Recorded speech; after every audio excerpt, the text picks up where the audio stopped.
मी प्रीती खंडागळे. आपण पाहताय आवाज इंडिया मराठी. तर नजर टाकूया आजच्या ठळक बातम्यांवर.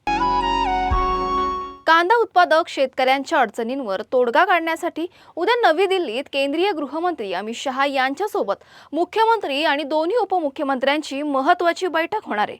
या बैठकीत अमित शहा यांच्यासोबत महाराष्ट्रातील कांदा उत्पादक शेतकऱ्यांचे सर्व मुद्दे, हमीभाव आणि अनुदानाचा विषय मांडले जाणार आहे, अशी माहिती गिरीश महाजन यांनी दिली आहे. या बैठकीतून सकारात्मक चर्चा होऊन कांदा उत्पादक शेतकऱ्यांसाठी नक्कीच ठोस तोडगा निघेल असा विश्वास गिरीश महाजन यांनी व्यक्त केला आहे. कांद्याच्या संदर्भात हे खरं आहे, कांद्याचे भाव कमी आहेत, शेतकरी अडचणीमध्ये आहे आणि त्या संदर्भामध्ये ठिकठिकाणी तर आंदोलन चालले आहेत, काही ठिकाणी राजकीय आंदोलनही चाललेले आहेत. पण आपल्या सर्वांना कल्पना आहे, आम्ही 2-3-4-5 दिवसापासून केंद्राच्या संपर्कात आहोत. माननीय मुख्यमंत्री महोदय तर सध्या वारंवार दिल्लीशी बोलत आहेत आणि या संदर्भामध्ये काहीतरी तोडगा काढण्याचा प्रयत्न आमचा या ठिकाणी चाललेला आहे. उद्या माननीय अमितभाई शहा, आमचे माननीय गृहमंत्री यांच्याकडे आमची एक बैठक 5 वाजता ठेवण्यात आलेली आहे. माननीय मुख्यमंत्री महोदय त्या बैठकीला त्या ठिकाणी आहेत. माननीय दोन्ही उपमुख्यमंत्री त्या ठिकाणी आहेत. मी स्वतः त्या ठिकाणी जाणार आहेत. विखे पाटील साहेब आहेत, दादा भुसे आहेत, पणन मंत्री जयकुमार रावळ त्या ठिकाणी जाणार आहेत. असे एक 7-8 मंत्र्यांचं शिष्टमंडळ आम्ही दिल्लीला जाणार आहोत. निश्चित या संदर्भामध्ये एक चांगला मार्ग, चांगला तोडगा या ठिकाणी निघेल आणि शेतकऱ्यांना चांगला भाव कांद्याचा या ठिकाणी मिळेल. देशात डिझेल दरवाढीचा मोठा फटका लाल परीला मोठ्या प्रमाणावर बसतोय. डिझेल दरवाढ होत आहे, त्याचा परिणाम उत्पादनावर होतोय. आजही दर स्थिर नाहीयेत. सध्या तरी शासनाच्या सूचनेप्रमाणे अंमलबजावणी करत आहोत. भविष्यात अशीच परिस्थिती राहिली तर एसटी महामंडळ जगवण्यासाठी आणि टिकवण्यासाठी भविष्यात प्रवासी भाडेवाढीचा निर्णय घेणं अपरिहार्य ठरेल, असे संकेत प्रताप सरनाईकांनी दिलेत. तसंच आम्ही डिझेलवरील कर कपातीची मागणी राज्य व केंद्राकडे केली आहे, मुख्यमंत्र्यांना विनंती केली आहे, असंही परिवहन मंत्री प्रताप सरनाईक यांनी पत्रकार परिषदेत म्हटलंय. डिझेल आणि पेट्रोलचे दर वाढत आहेत, परंतु शेवटी आम्ही सुद्धा राज्य सरकारकडे काही बचतीच्या दृष्टिकोनातून किंवा ह्या वाढीमुळे एसटी महामंडळाच्या उत्पन्नावर जो आहे तो परिणाम झालेला आहे. डिझेलच्या वाढलेल्या किमतीमुळे एसटी महामंडळाला जर आजची किंमत पकडली तर 310 कोटी रुपयाचं नुकसान हे वर्षाला होणार आहे आणि ते नुकसान एसटी महामंडळ सहन करू शकणार नाही. आजही जे डिझेलचे भाव आहेत ते काही स्थिर नाही आहेत. उद्या त्यामध्ये सुद्धा काही कमी जास्त प्रमाणात वाढ किंवा कमी होऊ शकेल. त्यामुळे सध्या परिस्थितीमध्ये आम्ही राज्य शासनाच्या ज्या काही सूचना आहेत त्याप्रमाणे आम्ही आमच्या अंमलबजावणी आम्ही करतोय. परंतु भविष्यामध्ये अशीच वाढ होत राहिली तर एसटी महामंडळाला सुद्धा भाडेवाढीशिवाय पर्याय राहणार नाही, ही वस्तुस्थिती. एसटी महामंडळाला 4 कंपन्यांकडून डिझेल पुरवठा होतो. 10,87,000 लिटर डिझेल लागतं. हा पुरवठा थांबू नये, काही ठिकाणी पुरवठा कमी आहे म्हणून या कंपन्यांना सूचना व विनंती केली आहे. परिवहन मंत्री प्रताप सरनाईक यांनी पत्रकार परिषद घेत वक्तव्य केले. एसटी महामंडळ 55 लाख प्रवाशांना सेवा देतं. प्रति लिटर नुकसान होत असलं तरी महामंडळाचं नुकसान होणार नाही अशी मागणी केली असून प्रत्येक आगारातून 5 लिटर बचत करण्याचं आवाहन केलंय. त्यामुळे सध्याच्या डिझेल दरामुळे दररोज सुमारे 1 लाख रुपयांची आमची आर्थिक बचत होईल. यासाठी आगार डिझेल बचतीची उद्दिष्टे तातडीने निश्चित करण्याच्या सूचना अधिकाऱ्यांना दिल्या असल्याचं देखील त्यांनी सांगितलं आहे. आमच्या लोकांना म्हणजे एसटी महामंडळाच्या अधिकाऱ्यांना सुद्धा आम्ही काही सूचना केलेल्या आहेत की प्रत्येक आगारातून किमान 5 लिटर डिझेल हे दररोज बचत व्हायला हवी आणि त्या पद्धतीने जर 5 लिटर डिझेल प्रत्येक आगारातून आम्ही बचत केली तर जवळजवळ फक्त 1,000 लिटर डिझेल हे दररोज बचत होऊ शकेल आणि त्यामुळे सध्याच्या डिझेल दरामुळे दररोज सुमारे 1 लाख रुपयाची आमची आर्थिक बचत होईल. यासाठी आगारनिहाय डिझेल बचतीची उद्दिष्टे तातडीने निश्चित करण्याच्या सूचना मी आमच्या अधिकाऱ्यांना दिलेल्या आहे. ज्या चालकांच्या चुकीच्या पद्धतीमुळे म्हणजे किलोमीटर प्रति लिटर 10 लिटर कमी जर लिटरचा नुकसान होत असेल तर त्या वाहन चालकांना पण समुपदेशन म्हणून योग्य प्रशिक्षण देण्याच्या सूचना मी केलेल्या आहेत. बसेसची दैनंदिन तांत्रिक तपासणी व दुरुस्ती योग्य प्रकारे केली तर डिझेल कमी प्रमाणामध्ये जळेल आणि त्यामुळे तिथेही आमची बचत होऊ शकेल. डिझेल बचतीमध्ये उल्लेखनीय कामगिरी करणाऱ्या चालकांचा सत्कार करण्यात यावा, तसेच त्यांना प्रोत्साहन भत्ता देण्याची योजना चालू करण्याची मी सूचना आमच्या एसटी महामंडळाच्या सर्व अधिकाऱ्यांना दिलेली आहे. आणि जे आगार डिझेल बचतीच्या निर्धारित उद्दिष्टापेक्षा अधिक बचत करतील त्या आगारांना दरमहा विशेष बक्षीस देण्याच्या सूचना सुद्धा मी केलेल्या. त्यामुळे पंतप्रधान आदरणीय नरेंद्र मोदीजी, राज्याचे मुख्यमंत्री देवेंद्रजी आणि उपमुख्यमंत्री एकनाथ शिंदे आणि सुनेत्राताई पवार यांच्या माध्यमातून महायुती सरकारनं डिझेल बचतीचं आणि पेट्रोल बचतीचं जे उद्दिष्ट आपल्या राज्यामध्ये निर्माण केलेलं आहे, तशा पद्धतीची योजना एसटी महामंडळाच्या माध्यमातून पूर्ण राज्यावर राबवण्याचा निर्णय एसटी महामंडळाचा अध्यक्ष या हर्षवर्धन सपकाळ हे जेमतेम 1-1.5 वर्ष झाले काँग्रेसचे प्रदेशाध्यक्ष झालेत. ज्यांच्यावर आरोप केला ते पंतप्रधान नरेंद्र मोदी हे देशाचे आणि विकासाचे धुरंधर आहेत असं म्हणत एकनाथ शिंदे यांनी सपकाळ यांना प्रत्युत्तर दिलंय. तसंच हा सूर्यावर थुंकण्याचा प्रकार आहे. कुठे राजा भोज आणि कुठे गंगू तेली म्हणून याचा निषेध करावा तेवढा कमीच आहे. या देशातील 140 कोटी जनता काँग्रेसला धडा शिकवल्याशिवाय राहणार नाही.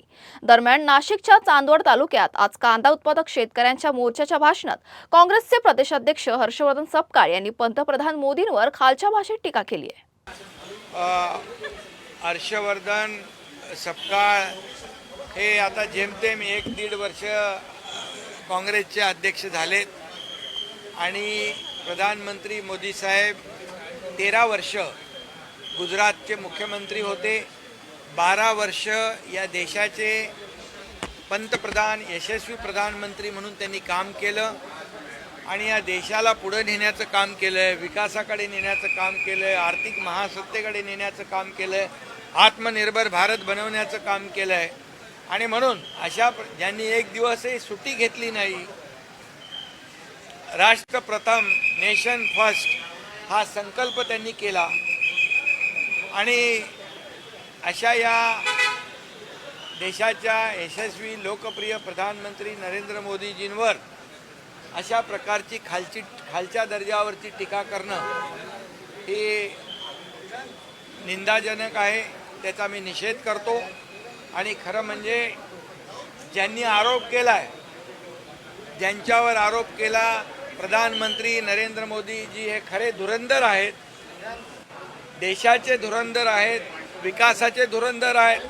आणि ज्यांनी आरोप केला आहे ते असली दलिंदर आहेत. असली दलिंदर कोण आहेत? ज्यांनी आरोप केला आहे. हा सूर्यावर थुंकण्याचा प्रकार आहे. का राजा भोज और का गंगू तेली असा प्रकार आहे. आणि म्हणून याचा निषेध करावा तेवढा थोडा आहे. या देशातली 140 कोटी जनता या काँग्रेसला धडा शिकवल्याशिवाय राहणार नाही. वसई विरारमध्ये ठाकरे गटाला भाजपचा मोठा धक्का बसलाय. पालघर जिल्हा युवा सेना अध्यक्ष सिद्धेश जोगळे यांच्यासह अनेक पदाधिकाऱ्यांनी भाजपमध्ये प्रवेश केलाय. महसूल मंत्री चंद्रशेखर बावनकुळे यांच्या उपस्थितीत हा पक्षप्रवेश पार पडला.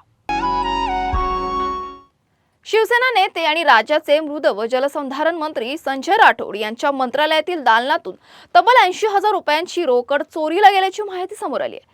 सुरक्षा नियमानुसार मंत्रालयात प्रवेश करणाऱ्या कोणत्याही सर्वसामान्य व्यक्तीला, अभ्यागताला किंवा कर्मचाऱ्याला आपल्यासोबत 10,000पेक्षा जास्त रोख रक्कम आत घेऊन जाण्यास सक्त मनाई आहे. जर आतमध्ये केवळ 10,000 रुपये नेण्याची मर्यादा आहे, तर मंत्री संजय राठोड यांच्या शासकीय कार्यालयात 80,000 रुपयांची एवढी मोठी रोकड आली कुठून आणि ती रक्कम तिथे का ठेवण्यात आली होती, याबाबत आता उलटसुलट चर्चांना उधाण आलंय. दरम्यान ही रक्कम चोरीला गेल्याचं लक्षात येताच कार्यालयात एकच धावपळ उडाली. रात्री उशिरापर्यंत कसून झाडाझडती घेण्यात आली आहे. वेळ झाली आहे छोट्याशा ब्रेकची.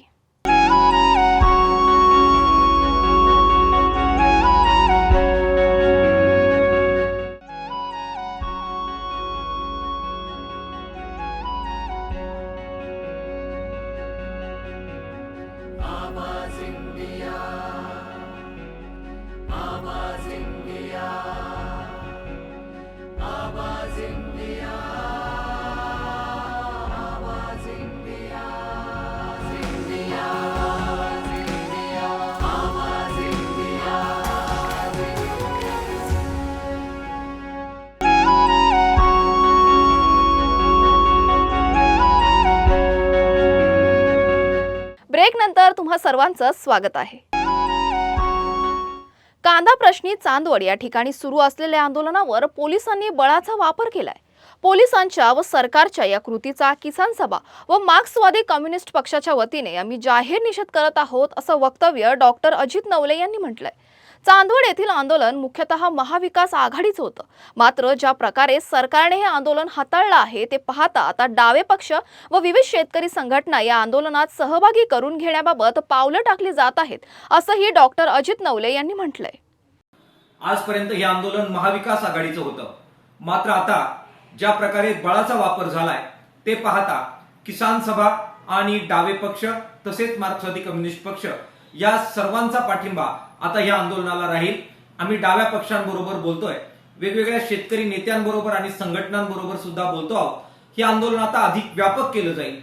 किमान 3000 रुपये प्रति क्विंटल भाव कांद्याला मिळाला पाहिजे आणि त्यासाठी 1500 रुपयाचं रोख अनुदान हे प्रति क्विंटलला शेतकऱ्यांना मिळालं पाहिजे, ही या आंदोलनाची प्रमुख मागणी आहे। किसान सभेच्या वतीने पोलिसांनी ज्या प्रकारे हे आंदोलन हाताळलं त्याचा आम्ही निषेध करतो आहोत। हे आंदोलन आता व्यापक होईल, शेतकऱ्यांनी या आंदोलनात मोठ्या संख्येने उतरावं असं आवाहन शेतकऱ्यांना आम्ही करतो आहोत। राष्ट्रवादी काँग्रेस शरद पवार पक्षाचे प्रवक्ते विकास लवांडे यांना पुणे न्यायालयाने अखेर जामीन मंजूर केलाय। त्यांना 30,000 रुपयांच्या जात मुचलक्यावर जामीन देण्यात आला असून त्यानंतर त्यांची सुटका करण्यात आली आहे। वारकरी संप्रदायाबद्दल आक्षेपार्ह विधान केल्याबद्दल लवांडे यांच्यावर वाघोली पोलीस स्टेशनमध्ये गुन्हा दाखल करण्यात आला होता। अटकेनंतर त्यांची रवानगी येरवडा जेलमध्ये झाली होती। पैठण तालुक्यातील भीषण पाणी टंचाईमुळे मोसंबी उत्पादक शेतकऱ्यांवर मोठं संकट ओढावलंय। उन्हाळ्याच्या सुरुवातीलाच विहिरी आणि कूपनलिका कोरड्या पडल्याने हजारो हेक्टरवरील मोसंबीच्या बागा वाळू लागल्यात। थेरगावसह हर्षी, पाचोड, कुतुबखेडा आदी गावांमध्ये शेतकऱ्यांना लाखो रुपयांच्या बागांवर जेसीबी फिरवण्याची वेळ आली आहे। 5 वर्ष जपलेली झाडं डोळ्यांसमोर सुकताना पाहून बागायतदार हतबल झालेत। वाळलेली झाडं सरपणासाठी कवडीमोल दरात विकली जात असून काही ठिकाणी झाडे खोदा आणि मोफत घेऊन जा अशी परिस्थिती निर्माण झाली आहे। शेतकऱ्यांनी कायमस्वरूपी पाणी पुरवठ्याची मागणी केली आहे। छत्रपती संभाजीनगर शहरातील सामाजिक शांतता आणि औद्योगिक विकास यांचा परस्पराशी थेट संबंध असल्याचं सांगत शांतता भंग करण्याचा प्रयत्न करणाऱ्यांवर कठोर कारवाई करण्यात येईल, असा इशारा पोलीस आयुक्त प्रवीण पवार यांनी दिलाय। बकरी ईदच्या पार्श्वभूमीवर शहर पोलिसांनी अवैध गोवंश वाहतुकीविरोधात विशेष मोहीम हाती घेतली असून आतापर्यंत 13 जणांना तडीपार करण्यात आले। तसेच आणखी 117 जणांवर 3 दिवसांच्या तडीपारीची कारवाई करण्यात येणार असल्याची माहिती आयुक्तांनी दिली आहे। याशिवाय शहरातील कोणत्याही हॉटेलमध्ये गोमांस शिजवले जात असल्याचं आढळल्यास संबंधित हॉटेल चालक तसेच ऑर्डर देणाऱ्यांवर थेट मोक्का अंतर्गत कारवाई करण्यात येईल, असा स्पष्ट इशारा देखील त्यांनी दिलाय। शहरातील कायदा आणि सुव्यवस्था अबाधित ठेवण्यासाठी पोलीस प्रशासन सतर्क असून कोणत्याही प्रकारचा अनुचित प्रकार खपवून घेतला जाणार नसल्याचंही त्यांनी स्पष्ट केलंय। मीरा रोड परिसरातील पूनम क्लस्टर सोसायटीमध्ये बकरी ईदला कुर्बानी देण्यासाठी शेड उभा करत असताना 2 गटात हाणामारी झाली। सोसायटीमध्ये बकऱ्याची कुर्बानी देऊ नये म्हणून सोसायटीतील एका गटाने विरोध केला। या विषयावरून सुरू झालेला वाद विकोपाला गेला आणि 2 गटात हाणामारी झाली। सोसायटीच्या परिसरात कुर्बानी देण्यासाठी पत्र्याचा तयार करण्यात आलेला शेड पाडण्यात आल्यानंतर या वादाला तोंड फुटलं। शेड उभारण्यात आल्याची तक्रार करण्यात आल्यानंतर महापालिकेच्या पथकाने हे शेड काढून टाकलं आहे। मीरा रोडचे काशीगाव पोलीस ठाण्यामध्ये रेप आणि पॉक्सो कायद्याच्या फरारी आरोपीला अटक करण्यात आली आहे। कुणाल फुलसिंग असं अटक करण्यात आलेल्या आरोपीचं नाव असून रेप आणि पॉक्सो ऍक्ट कायद्यामध्ये मीरा भाईंदर वसई विरार पोलिसांनी अटक केली आहे। बातमीपत्रामध्ये वेळ झाली, इथेच थांबण्याची। अशाच महत्त्वाच्या बातम्या बघण्यासाठी पाहत राहा आवाज इंडिया मराठी, शोध सत्याचा।